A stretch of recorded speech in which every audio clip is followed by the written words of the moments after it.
wabarakatuh.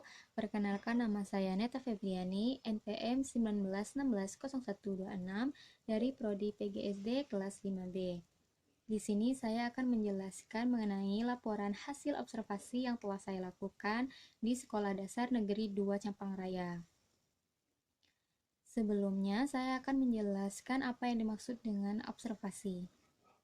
Jadi, observasi merupakan suatu kegiatan meninjau ke lapangan untuk mencari informasi sedetail dan semaksimal mungkin tentang materi yang sedang dipelajari. Observasi digunakan untuk menelusuri atau mencari tahu suatu hal dari sebuah fenomena. Observasi dilakukan dengan meninjau, mengawasi, dan meneliti suatu objek hingga mendapat data yang sifatnya valid. Kegiatan observasi dilakukan agar dapat mengetahui proses pembelajaran di kelas dan metode serta strategi apa yang digunakan oleh guru ketika mengajar di kelas, serta media apa saja yang diperlukan untuk menunjang proses pembelajaran, sehingga proses pembelajaran di kelas dapat berjalan dengan efektif. Nah, di sini saya melakukan observasi di Sekolah Dasar Negeri 2 Campang Raya yang beralamatkan di Jalan Mayor Jenderal HM Riyacudu nomor 16, Desa Campang Raya, Kecamatan Tanjung Karang Timur, Kota Bandar Lampung. Saya melakukan observasi di kelas 6 dan wali kelas yang bernama Ibu Samsiar.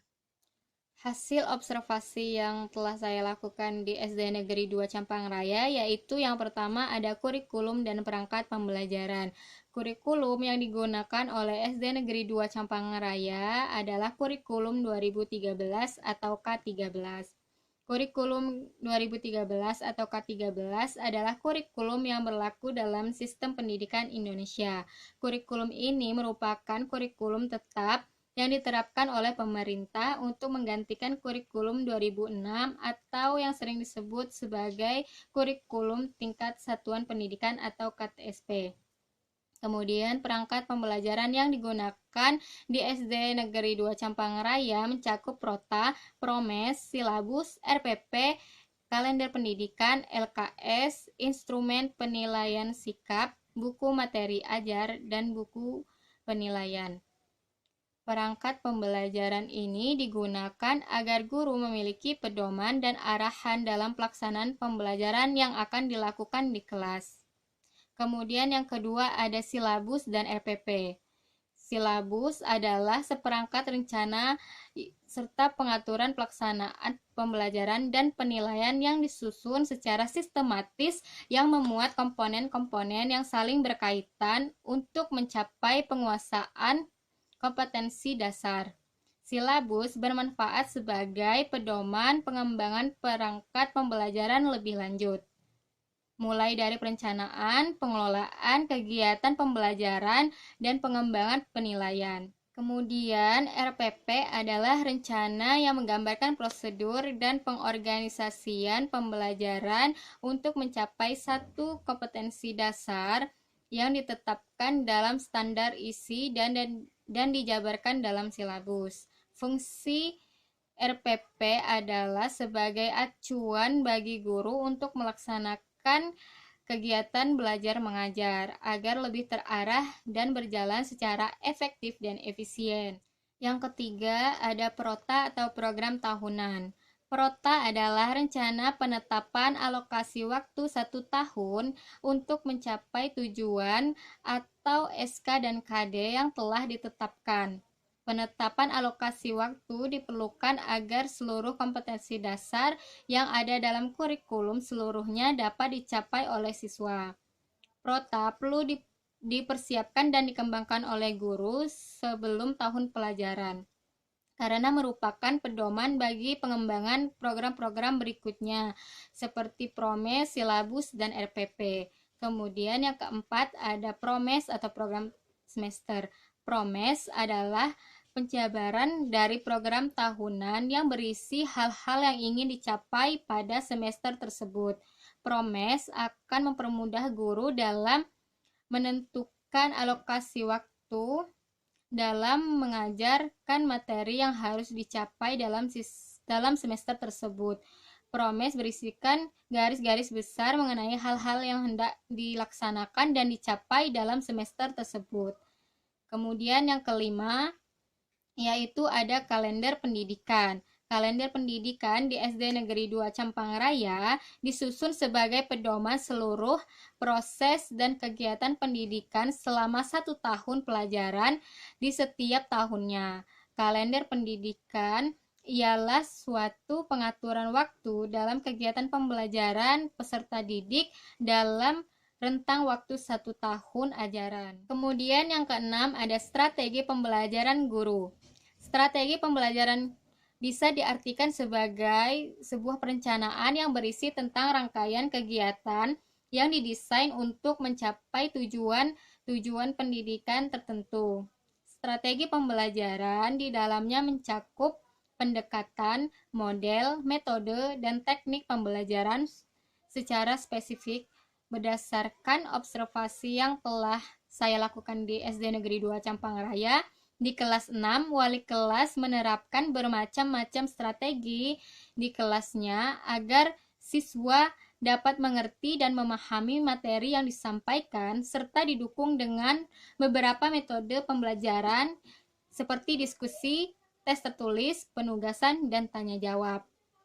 Kemudian yang ketujuh, ada pemanfaatan iptek dalam pembelajaran. Pemanfaatan iptek di SD Negeri 2 Campang Raya sudah diterapkan. Perkembangan pendidikan saat ini dipengaruhi oleh pesatnya kemajuan teknologi dan informasi. Salah satunya teknologi informasi yang ikut berperan dalam dunia pendidikan sekarang yaitu internet. Kemudian yang kedelapan ada deskripsi interaksi peserta didik. Kegiatan belajar mengajar adalah proses di mana guru bersama siswa berinteraksi satu sama lain yang nantinya akan ada hubungan timbal balik yang bersifat mempengaruhi dan dipengaruhi. Keberhasilan suatu KBM dilihat dari banyaknya faktor dari dalam guru dan siswa itu sendiri. Kegiatan pembelajaran yang dilakukan di SD Negeri 2 Campang Raya memakai strategi pembelajaran berbasis masalah dengan berbagai metode pembelajaran, sehingga menimbulkan interaksi antar siswa dan antara siswa dengan guru. Dan yang kesembilan ada pengelolaan kegiatan ekstrakurikuler dan kokurikuler. Kegiatan ekstrakurikuler adalah kegiatan non-pelajaran formal yang dilakukan peserta didik di sekolah atau universitas. Umumnya dilakukan di luar jam belajar kurikulum standar. Kegiatan ekstrakurikuler ditujukan agar siswa dapat mengembangkan kepribadian, bakat, dan kemampuannya di luar bidang akademik. Kegiatan ekstrakurikuler di SD Negeri 2 Campang Raya terdiri dari pramuka dan olahraga. Pelaksanaan ekstrakurikuler dilakukan dengan memperhatikan minat dan bakat siswa, sedangkan pembinaan kegiatan ini dilakukan oleh guru yang ditunjuk. Kemudian kokurikuler merupakan kegiatan-kegiatan peserta didik di luar kegiatan ekstrakurikuler yang sangat mendukung keberhasilan kegiatan ekstrakurikuler.